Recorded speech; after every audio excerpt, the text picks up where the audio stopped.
നമസ്കാരം സുഹൃത്തുക്കളെ, ജോയാണ്. നമ്മുടെ പ്രശസ്തനായ എഴുത്തുകാരനെ സക്കറിയ ഇല്ലേ, ഇദ്ദേഹത്തിൻ്റെ ഒരു കഥയുണ്ട്. അതിൽ ഭാസ്കര പട്ടേലറും എൻ്റെ ജീവിതവും എന്ന് പറയുന്നൊരു കഥ. അത് പിന്നീട് നമ്മുടെ മഹാനായ നടൻ മമ്മൂട്ടി അഭിനയിച്ച് അദ്ദേഹത്തിന് ദേശീയ അവാർഡൊക്കെ കിട്ടിയതാണ്. അതിലെ ഒരു അത്ഭുതം എന്ന് പറഞ്ഞാൽ അന്നൊരു നല്ലൊരു നടനെ ഇൻട്രൊഡ്യൂസ് ചെയ്തിട്ടുണ്ട്, ഗോപകുമാർ എന്ന് പറഞ്ഞുകൊണ്ട്. ആടൂർ ഗോപാലകൃഷ്ണൻ സാറിൻ്റെ സിനിമയാണ്. അതിൽ ഈ മമ്മൂട്ടിക്ക് അവാർഡ് കൊടുക്കണോ ഈ പറയുന്ന ഗോപകുമാറിന് അവാർഡ് കൊടുക്കണോ എന്നുള്ള കൺഫ്യൂഷൻ വരെ വന്നു അന്നത്തെ കാലത്ത്. വിധേയൻ എന്നാ സിനിമയുടെ പേര്, വിധേയപ്പെട്ട് നിൽക്കുന്ന ആ മീനിങ് തന്നെ. അപ്പം വിധേയൻ ഈ ഗോപകുമാറാണ് അഭിനയിച്ചത്. മുതലാളി അല്ലെന്നുണ്ടെങ്കിൽ ജന്മി ആയിട്ട് അഭിനയിച്ചത് മമ്മൂട്ടിയാണ്. അപ്പോൾ ഈ മലബാർ ഭാഗത്ത് ആ കാലഘട്ടങ്ങളിലൊക്കെ കുടിയേറി പാർത്ത ചില മനുഷ്യരുടെ ജീവിതകഥയാണ് ഇതിനകത്ത് പറയുന്നത്. അപ്പോൾ അന്നത്തെ കാലത്ത് ഈ ജന്മികളുടെ ആവശ്യമില്ലാത്ത മുഷ്കും അവരുടെ ഈ സ്വഭാവങ്ങളൊക്കെ അനുഭവിച്ച് സഹിച്ച് അവരുടെ വിധേയനായി ഒരടിമയെ പോലെ തന്നെയാണ് ഒരുമാതിരിപ്പെട്ട അവർക്ക്. കാരണം ഈ ജന്മിക്ക് ഈ പറഞ്ഞ പോലെ സ്വത്തുണ്ട്, അവരുടെ ഭൂമിയുണ്ട്, അവർക്ക് പോലീസ് അതുപോലുള്ള പണം ഗുണ്ടകളൊക്കെ ഉള്ളത് കൊണ്ട് അവർ ഈ വരുന്ന ആൾക്കാരെയൊക്കെ ഒതുക്കി കസ്റ്റഡിയിലാക്കി അങ്ങ് ജീവിക്കും. അപ്പോൾ ആ സിനിമയിലെ ഒരു പ്രത്യേകത എന്ന് പറയുന്നത്, ആ വിധേയൻ ഈ ഗോപകുമാറിൻ്റെ ക്യാരക്ടർ യജമാനരെ എന്ന് വിളിച്ച് ഇദ്ദേഹത്തിൻ്റെ പുറകെ നടക്കുന്നതാണ്. അപ്പം ഈ പറയുന്ന ജന്മിയായ മമ്മൂട്ടിയുടെ കഥാപാത്രം ഭാസ്കര പട്ടേലർ എല്ലാ വിധത്തിലും അദ്ദേഹത്തിനെ ചൂഷണം ചെയ്തും ഭീഷണിപ്പെടുത്തി അടിമയായിട്ടങ്ങ് ജീവിച്ചു പോവുകയാണ്. അപ്പോൾ അതിൽ ഈ വിധേയൻ്റെ, അതായത് ഈ ഗോപകുമാറിൻ്റെ കഥാപാത്രത്തിൻ്റെ ഭാര്യയുടെ പേര് ഓമന എന്നാണ്. അപ്പോൾ ഇദ്ദേഹത്തിന് ഈ കെട്ടുപൊട്ടിച്ച് പുറത്തേക്ക് പോരാനും പറ്റുന്നില്ല. എന്നാൽ ഈ ജന്മിയോടൊരു ഇഷ്ടമുണ്ടോ എന്ന് ചോദിച്ചാൽ ഇഷ്ടമുണ്ട്. ഒരു നായയുടെ ഒരു രീതിയിൽ അങ്ങ് ജീവിക്കുകയാണ്. അടിയും ഇടിയും തൊഴിയും ഒക്കെ മേടിച്ച് അദ്ദേഹത്തിന് ഇഷ്ടമില്ലാത്ത കാര്യങ്ങൾ പോലും ചെയ്തു കൊടുത്ത്, എന്നാൽ ഇതിനൊക്കെ അമർഷവും എതിർക്കണമെന്നുണ്ടെങ്കിലും എതിർക്കാനുള്ള ശേഷിയില്ല, കരുത്തില്ല, നിസ്സഹായതയാണുള്ളത്. എന്നാൽ എവിടെയൊക്കെയോ കുറച്ച് ഇഷ്ടമുണ്ട്. യജമാനരെ എന്ന് വിളിക്കുമ്പോൾ അതിനകത്തൊരു സ്നേഹമൊക്കെ ഉണ്ട്. അപ്പം യജമാനർ ഒരു ദിവസം അദ്ദേഹത്തിൻ്റെ ഭാര്യയെ കൊല്ലാനായിട്ട് പ്ലാൻ ചെയ്യുമ്പോഴൊക്കെ ഇഷ്ടമില്ലാതെ അതിനകത്ത് വേണ്ട യജമാനരെ എന്ന് പറയുമ്പോഴും ഇയാൾ തോക്കെടുത്ത് കാണിക്കുമ്പോൾ പേടിച്ചതിന് സമ്മതിച്ച് പോകുന്ന ഒരു കഥാപാത്രമൊക്കെയാണ്. ഞാൻ ഈ കഥ, സിനിമാ കഥ പറയാൻ വേണ്ടി വന്നതല്ല കേട്ടോ. ഈ കഥാപാത്രമായിട്ട് ഞാനിന്ന് ഈ ചില സ്ത്രീകളുടെ, ചിലരാകട്ടോ, എല്ലാവരും കൂടി നമ്മളോടൊന്നും പറയല്ലേ, ചില മനുഷ്യരുടെ ഈ ഡിവോഴ്സ്, അതുപോലെ ചില ആളുകളുടെ ഹസ്ബൻഡ് മരിച്ചു കഴിഞ്ഞിട്ടുള്ള ഇവരുടെ ഒരു രീതികളൊക്കെ കാണുമ്പോൾ ശരിക്കും ഭാസ്കര പട്ടേലറുടെ കൂടെ ജീവിച്ച വിധേയൻ്റെ അവസ്ഥ പോലെ തോന്നുന്നു. അതായത് ഏറ്റവും ഒടുവിൽ ഈ ഭാസ്കര പട്ടേലർ വധിക്കപ്പെടുന്നുണ്ട്, കൊല്ലപ്പെടുമ്പോൾ ഈ വിധേയൻ ആയ ഈ ഗോപകുമാറിൻ്റെ കഥാപാത്രം കരയുകയും എൻ്റെ യജമാനരെ എന്ന് പറഞ്ഞ് പൊട്ടിക്കരഞ്ഞ് അദ്ദേഹത്തിൻ്റെ ജഡത്തിൻ്റെ മുന്നേ പോയി ഇരുന്നിട്ട്, അതേസമയം അടുത്ത നിമിഷത്തിൽ അതിൻ്റെ റിയാലിറ്റി മനസ്സിലായി, യജമാനർ ഇനി ജീവനോടെ ഇല്ല എന്നുള്ള യാഥാർത്ഥ്യം മനസ്സിലാക്കി ആഹ്ലാദത്തോടുകൂടി ഓടി, ഓമനെ ഭാസ്കര പട്ടേലർ കൊല്ലപ്പെട്ടു എന്ന് പറഞ്ഞുകൊണ്ട് ഓടിപ്പോകുന്ന ഒരു കഥാപാത്രം. അത് ആ ഒരു സന്ദർഭമുണ്ട്.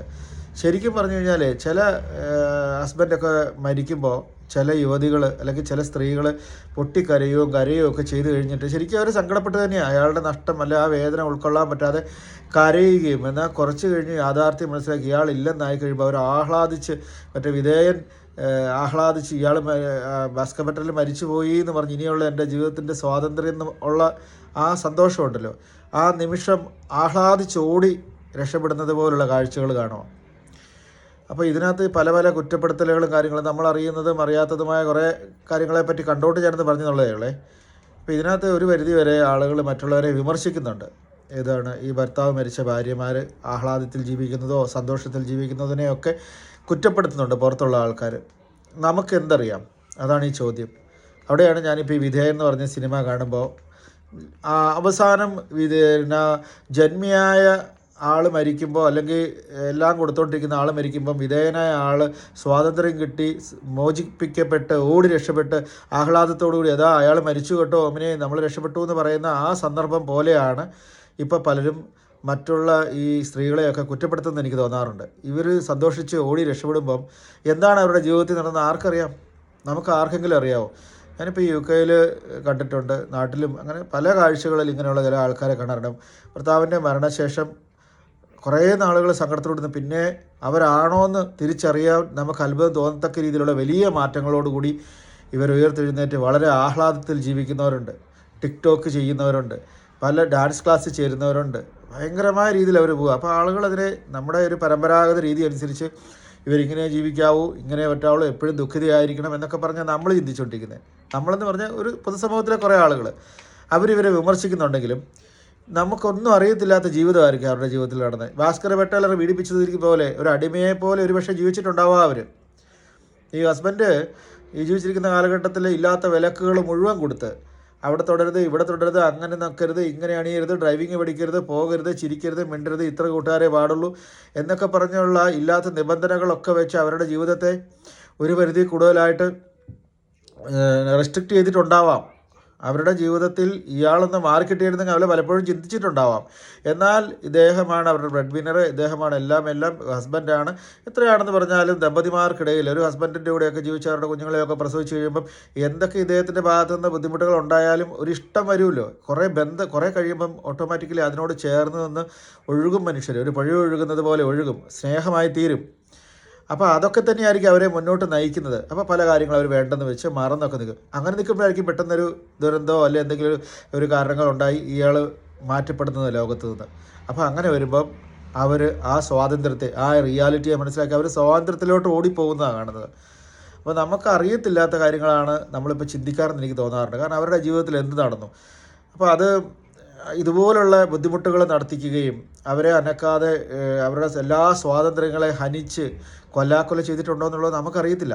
എന്നാൽ ഞാൻ അതോടൊപ്പം തന്നെ പറയാവേ, ഇപ്പോൾ ജീവിച്ചിരിക്കുമ്പോഴേ, അതായത് ഈ ഹസ്ബൻഡുമാരൊക്കെ ഓർക്കേണ്ടത്, ഇപ്പോൾ ചില ആണുങ്ങളൊക്കെ ഇങ്ങനെ ചിന്തിക്കുന്നുണ്ട്, അയ്യോ ഇവളുമാരൊക്കെ നമ്മളങ്ങ് മരിച്ചു കഴിഞ്ഞാൽ ഇവളുമാരൊക്കെ ഇളകാൻ നിൽക്കുകയാണെന്ന്. അങ്ങനെയുള്ളവർ ചിന്തിക്കേണ്ട ഒരു കാര്യമേ ഉള്ളൂ, ഞാൻ അവളോട് എങ്ങനെ പെരുമാറുന്നു, ഞാൻ അവളെ സ്നേഹിക്കുന്നുണ്ടോ ഇല്ലയോ എന്നുള്ളതാണ്. തർക്കങ്ങളൊക്കെ ഉണ്ടാകും കുടുംബജീവിതത്തിൽ. പക്ഷേ നമ്മുടെ കൂടെ വന്നിരിക്കുന്ന ഒരു ഇണയാണ്, നമ്മുടെ ജീവനായിട്ട് നമ്മൾ എന്നാന്ന് പറഞ്ഞാലും അവർ നമ്മുടെ കുഞ്ഞുങ്ങളെയൊക്കെ പ്രസവിച്ച് നമ്മുടെ കൂടെയാണ്. പിന്നെ അവരെ നമ്മൾ അംഗീകരിച്ച് അവരെ സ്നേഹിച്ച് അവരെ സമാധാനിപ്പിച്ച് കൊണ്ടുപോകണമെന്നേ. നമ്മുടെ നഷ്ടം അവർക്ക് ഉണ്ടാകണമെന്നുണ്ടെങ്കിൽ നമ്മളവരെ സ്നേഹിച്ചിട്ടുണ്ടാവണ്ടേ.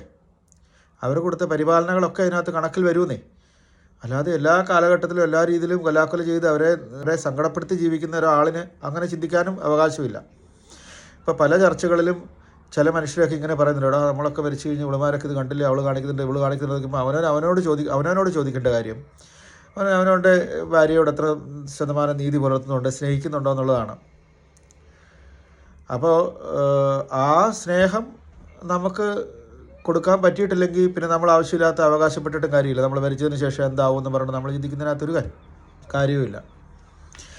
അപ്പോൾ അതോടൊപ്പം തന്നെ ഞാൻ പറയട്ടെ, ഈ ചില മനുഷ്യർ ഹസ്ബൻഡ് മരിച്ചിട്ട് ആ യാഥാർത്ഥ്യത്തിൽ നിന്ന് പുറത്ത് വരാനാകാതെ ജീവിക്കുന്ന ആളുകളെ ഞാൻ കാണുന്നുണ്ട്. ഞാനൊരു 2 ആഴ്ച മുമ്പ് ഞാൻ ഒരാളിനെ കാണുകയാണ്.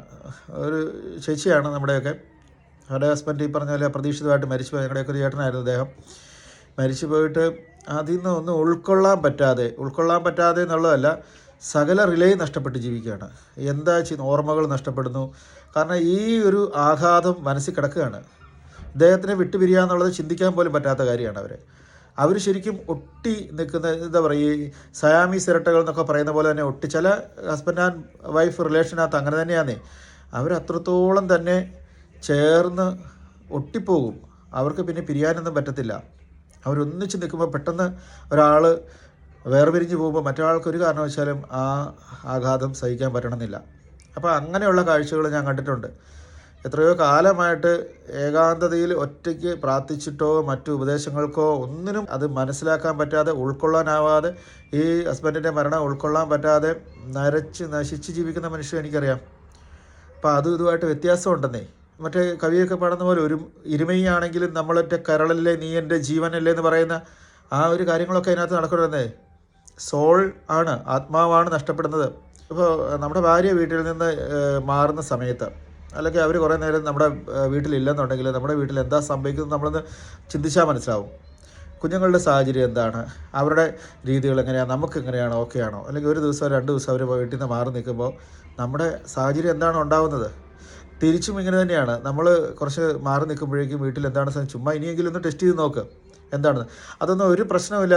സ്വാഭാവികമായിട്ട് വളരെ സിമ്പിളായിട്ട് ആ കാര്യങ്ങൾ മുന്നോട്ട് പോകുന്നുണ്ടെന്നുണ്ടെങ്കിൽ നിങ്ങൾക്ക് ചിന്തിക്കേണ്ട സമയം അതിക്രമിച്ചു. എന്താണ് ഞാൻ ഇല്ലാത്തൊരു സമയം, അവർക്ക് വിഷമം പോലും ഉണ്ടാകുന്നില്ല, അവരെന്നെപ്പറ്റി ചിന്തിക്കുന്നില്ലേ എന്ന് നിങ്ങൾ തന്നെ ചിന്തിച്ച് നോക്കുക. കുഞ്ഞുങ്ങൾക്ക് നിങ്ങളെ മിസ്സാകുന്നില്ലേ? ഭാര്യയ്ക്ക് നിങ്ങളെ മിസ്സാകുന്നില്ലേ? നമുക്ക് അവരെ മിസ്സാകുന്നില്ലേ? അങ്ങനെയൊക്കെ ഉണ്ടെന്നുണ്ടെങ്കിൽ അതിനകത്ത് എന്തൊക്കെയോ എവിടെയൊക്കെയോ ഒരു മാറ്റം വരുത്തേണ്ടതുള്ളതാണെന്ന് ചിന്തിച്ചാൽ മാത്രം മതി. ഞാനിപ്പോൾ ഈ പൊതുവായിട്ട് പറഞ്ഞതിൻ്റെ കാരണം അറിയോ, ആരൊക്കെയോ അകാരണമായിട്ട് ചിന്തിക്കുകയാണ് ഇത് ഇങ്ങനെയാണ്, നമുക്ക് ശേഷം ഇവിടെ ഇവരെല്ലാവരും അങ്ങനെയൊന്നും ഒരിക്കലും ചിന്തിക്കില്ല. നമ്മുടെ സ്വന്തം ഇത്രയും കാലം നമ്മൾ ഒന്നിച്ച് ജീവിച്ച ആൾക്കാരാണ്. അപ്പോൾ നമ്മൾ ജീവിക്കുന്ന കാലഘട്ടങ്ങളിൽ എങ്ങനെയാണ് നമ്മൾ അവരോട് പെരുമാറുന്നത്, നമ്മൾ അവർക്ക് കൊടുക്കുന്ന സ്നേഹങ്ങൾ, നമ്മൾ അവർക്ക് കൊടുക്കുന്ന പരിചരണങ്ങൾ തിരിച്ച് നമുക്ക് കിട്ടുന്നത്, ഇത് അങ്ങോട്ടും ഇങ്ങോട്ടും ഒന്നിച്ചല്ലേ പോകുന്നത്. ഒന്നിച്ച് പ്രാർത്ഥിച്ച് ഒന്നിച്ച് കുഞ്ഞുങ്ങളെ വളർത്തി എല്ലാ മേഖലകളിലും ഒന്നിച്ചാലോചിച്ച് തീരുമാനമെടുത്ത് പോകുമ്പോൾ പിന്നെ ഈ പറഞ്ഞ പോലെ നമ്മൾ മനുഷ്യരാണ്, നമുക്ക് വഴക്കുണ്ടാകും. തീർച്ചയായിട്ടും വഴക്കുകളില്ലാത്ത വീടുകളൊന്നും ഉണ്ടെന്ന് ഞാൻ വിശ്വസിക്കുന്നില്ല. നമുക്ക് ദേഷ്യം ഉണ്ടാകുന്നേ.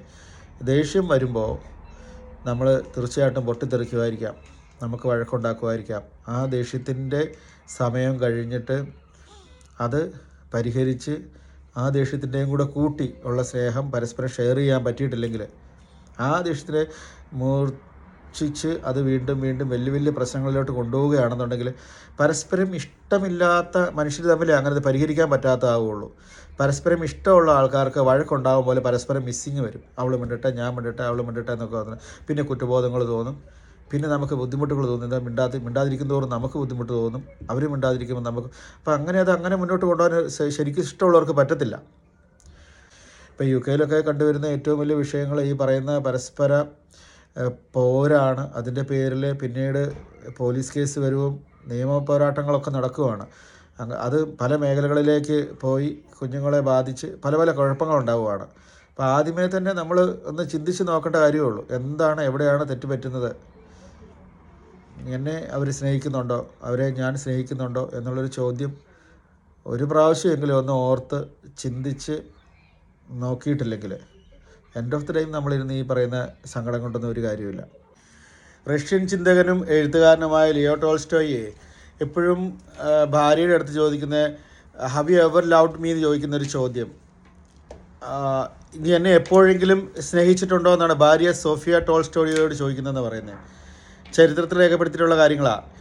ഇത് തന്നെ തിരിച്ച് ഭാര്യ പറയുന്നത് എന്താണെന്ന് വെച്ച് കഴിഞ്ഞാൽ അദ്ദേഹത്തിൻ്റെ കഥാപാത്രത്തോട് പുലർത്തിയിരിക്കുന്ന അദ്ദേഹത്തിൻ്റെ കഥാപാത്രത്തെ സ്നേഹിച്ചതിൽ 100ൽ 1 എന്നെ സ്നേഹിച്ചിരുന്നെങ്കിൽ ഇത് ഭാര്യ തിരിച്ച് ചിന്തിക്കുന്നതായിട്ട് രേഖപ്പെടുത്തിയിട്ടുണ്ട്. അപ്പോൾ ഇത് പരസ്പരം ഒരു സ്നേഹമോ ഐക്യവും ഇല്ലാത്തത് കൊണ്ട്, അല്ലെങ്കിൽ ഒരാൾക്ക് ഒരാളിനെ സ്നേഹിക്കുന്നില്ല എന്ന് ബോധ്യം ഉണ്ടെന്നുണ്ടെങ്കിൽ പിന്നെ എന്തിൻ്റെ പേരിലാണ് നമ്മൾ ഡിമാൻഡ് ചെയ്യുന്നത്? അവർ നമ്മളെ സ്നേഹിക്കുമായിരിക്കാം, നീ എന്നെ എപ്പോഴെങ്കിലും സ്നേഹിച്ചിട്ടുണ്ടോ എന്ന് ഒരാൾ ചോദിക്കേണ്ട സാഹചര്യം വരുന്നത് എന്തുകൊണ്ടാണ്? ഇദ്ദേഹം അതുപോലെ ആയിരിക്കും അവരോട് പെരുമാറിയിരിക്കുന്നത്. ഹൃദയപൂർവ്വം അവരെ സ്നേഹിച്ചിട്ടുണ്ടെങ്കിൽ, അവരെ സത്യസന്ധമായിട്ട് തന്നെ കരുതിയിട്ടുണ്ടെങ്കിൽ അങ്ങനൊരു ചോദ്യം അവശേഷിക്കത്തില്ല. തിരിച്ച് നമുക്കറിയാമല്ലോ, നമ്മുടെ കൂടെ ജീവിക്കുന്ന ആളുടെ പ്രവൃത്തി കാണുമ്പോൾ നമുക്കറിയാമല്ലോ നമ്മൾ സ്നേഹിക്കുന്നുണ്ടോ ഇല്ലയോ എന്നുള്ളത്. അപ്പോൾ ഞാൻ ഈ നേരത്തെ തുടങ്ങി വെച്ചത് ഭാസ്കര പട്ടേലറും എൻ്റെ ജീവിതം എന്ന് പറഞ്ഞ് അടിമ ഏറ്റവും ഒടുവിൽ ഒരു ഇഷ്ടം ഉണ്ടെന്ന് തോന്നിക്കത്തക്ക രീതിയിൽ നടന്നിരുന്ന അടിമ പെട്ടെന്ന് ഇയാളുടെ മരണശേഷം ഇയാൾ ഒരിക്കലും തിരിച്ചു വരില്ല എന്ന് മനസ്സിലാകുമ്പം ഭയങ്കര ആഹ്ലാദത്തോടു കൂടി ഇദ്ദേഹം മരിച്ചു, നമ്മൾ രക്ഷപ്പെട്ടു എന്ന് പറയുന്നൊരു സാഹചര്യമില്ലേ. അങ്ങനെയുള്ള ചില കാഴ്ചകൾ ഇന്നത്തെ കാലത്ത് നമ്മൾ കാണുന്നുണ്ട്. അതിൻ്റെ ഒരു സാഹചര്യം ഇങ്ങനെയാണ്. എങ്ങനെയാണ് അവരോട് പെരുമാറിയത് എന്ന് വിലയിരുത്താതെ അയ്യോ എൻ്റെ മരണശേഷം അവർ ആഹ്ലാദിക്കാൻ പോകുന്നത് ആരെങ്കിലും ചിന്തിക്കുന്നുണ്ടെങ്കിൽ അതിനിപ്പോൾ നമ്മൾ നേരത്തെ ഇപ്പം ടോൾസ്റ്റോയിയുടെയൊക്കെ ഉദാഹരണം പറഞ്ഞ പോലെ ഇരിക്കും. KR മീര എന്ന് പറയുന്ന ഒരു എഴുത്തുകാരി ഇങ്ങനെ എഴുതിയതായിട്ട് അദ്ദേഹത്തിൻ്റെ ഒരു കഥയ്ക്കകത്തുള്ളൊരു വരികളാണ്. അതായത് സ്ത്രീകൾ അവരെ സ്നേഹിച്ചിരുന്ന പുരുഷന്മാരെ മരണത്തോളം കൂടെ കൊണ്ടുപോകുന്നു. അതായത് അവരുടെ കല്ലറയിൽ പോലും അവരുടെ പേരുകൾ, അതായത് സ്നേഹിച്ച ആളെന്ന് അതിനകത്ത് മെൻഷൻ ചെയ്യുന്നുണ്ട്. സ്നേഹം ആണ് അതിനകത്തെ കാരണം. ആ സ്നേഹിച്ച ആളിൻ്റെ പേര് കല്ലറയിൽ പോലും അവർ ഉരുവിടുമായിരിക്കുമെന്ന് അവരെഴുതിയിട്ടുണ്ട്. എന്ന് പറഞ്ഞ പോലെ ഇതൊക്കെ തന്നെയാണ് അതിൻ്റെ കാരണങ്ങൾ. സ്നേഹം കൊടുക്കുന്നിടത്ത് നിന്നല്ലേ തിരിച്ചു കിട്ടുകയുള്ളൂ. അല്ലാതെ ഉപദ്രവവും മുറുക്കി ചെങ്ങലയിൽ ഇട്ട് വെച്ചിരിക്കുന്ന ഒരാൾ മരിക്കുമ്പം സ്വാതന്ത്ര്യം നേടുമായിരിക്കാം, അവർ ആഹ്ലാദിക്കുമായിരിക്കാം, അവർ ഉയർത്തെഴുന്നേക്കുമായിരിക്കാം. അതേപ്പറ്റി നമ്മൾ ഈ പറഞ്ഞ പോലെ ഇവിടെ ഇരുന്ന് മെസ്സേജ് ഇട്ടും അല്ലെ കമൻ്റ് ഇട്ടും അവരിങ്ങനെ ആയിരിക്കണം, പരമ്പരാഗത രീതി അനുസരിച്ച് ഇങ്ങനെയാണ് സതി ആചരിച്ചിട്ടുണ്ട് ഭർത്താവ് മരിച്ചപ്പോൾ, അങ്ങനെയുള്ള കമൻസ് ഒന്നും ഇടുന്നതിനകത്ത് ഒരു കാര്യമില്ല. Okay, thank you.